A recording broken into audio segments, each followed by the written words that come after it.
Hello and welcome back to the Making a Model Organism Database webinar, Part 2, Editing the Database. Once again, I'm Alexander Scherer, speaking for the Bioinformatics Research Group here at SRI International.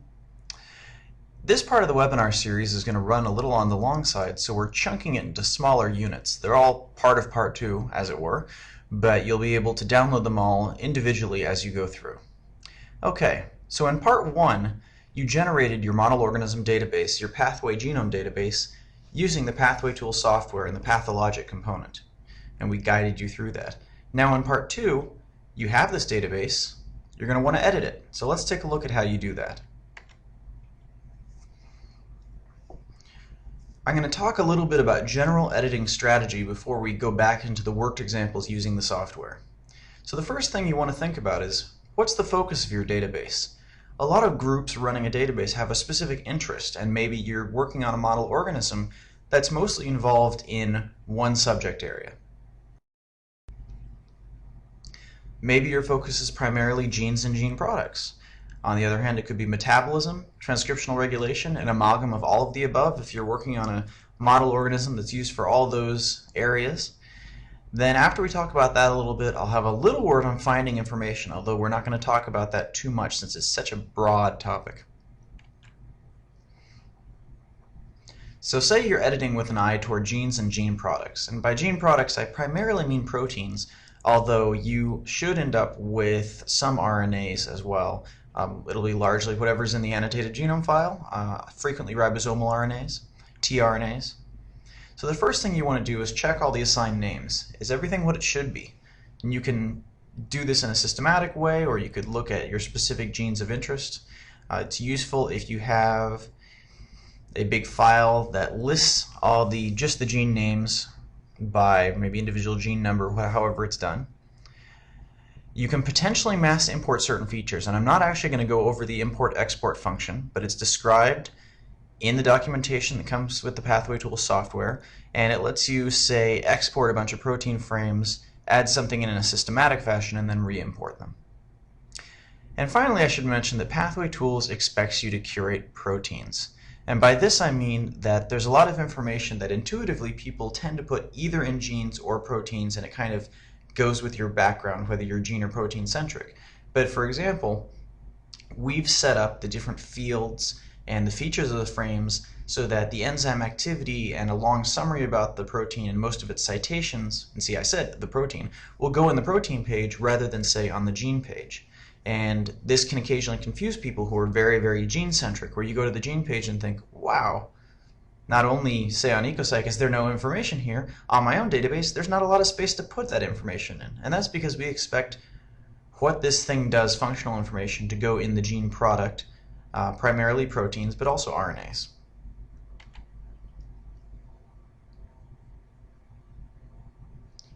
If, on the other hand, your focus is metabolism, then you're going to start from a slightly different tack. You're going to start by cutting incorrect pathways. As I mentioned in Part 1, we err on the side of overprediction. And as such, you can expect to see some pathways there that don't make sense for your organism, that you think don't exist. Maybe it's the wrong version of a pathway. And so you'll start by going through and just deleting those frames. And you can just freely delete pathway frames wherever you want. Then I recommend checking Metasec for pathways. You're going to want to see if there are pathways there that for whatever reason weren't predicted, but which you look at, you know they're in the organism, you want to import, and that's a fairly straightforward process. Finally, checking elsewhere for pathways. Say you've looked at the database we predicted for you. You've looked at Metasec. You don't see the pathways, some of the pathways, but it probably won't be that many that you think should be there. Then you can look to an outside resource, decide they're there, and then you're going to have to generate the pathway yourself, which we'll explain how to do later. However, there's a big caveat here. Your vision of the pathway may not match what we have in Metasec. We've made specific decisions about how big our pathways are, how we separate larger pathways because they have different variants in their components. You may go looking for a pathway by a name you know, for a certain structure of pathway that you know it by, and we may have it, maybe it's split. You have a 9-step pathway and we have it as a 5-step pathway and a 4-step pathway. So what we recommend is that you start with a molecule or reaction that you know is involved in your pathway of interest, go into Metasec, Start with that molecular reaction and browse from there. You may find that we have the pathway you're interested in, just not in the form you're used to seeing it in.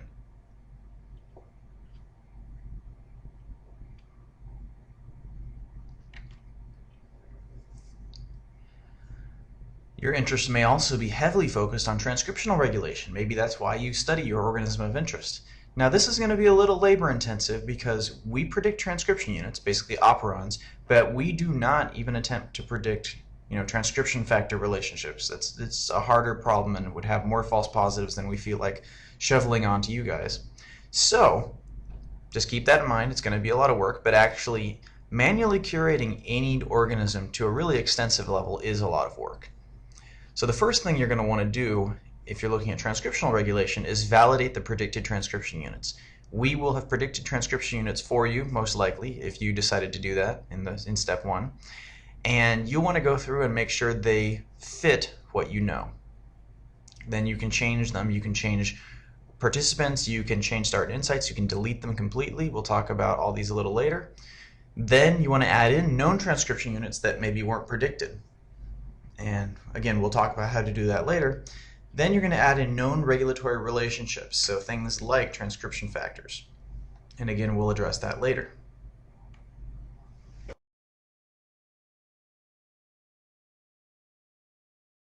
And now, before we get started on the worked examples, a quick word about finding information.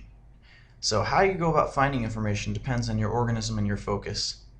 We naturally go to PubMed all the time. One of the advantages of working through PubMed is that our software is set up to link out to PubMed citations. So it's very straightforward to include PubMed citations. We'll link you out to the appropriate abstract, which is very, very clean. We also go out to general resources like Uniprot or PDB, and you'll probably want to go out to organism-specific resources for your model organism of interest. And that's about as much as I can say on it right now. It's sort of our general hierarchy of things, and the take-home message here is that it's very straightforward to link out to PubMed abstracts. Okay, with all that said, now let's go on and take an actual look at using the software to edit and create different parts of a database.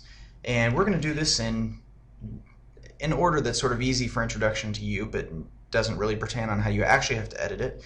We'll look at reactions, then proteins, then pathways, then genes, then transcription units, and then finally transcription factors. And I'll welcome you back on the next video when I'll start by taking a look at reactions.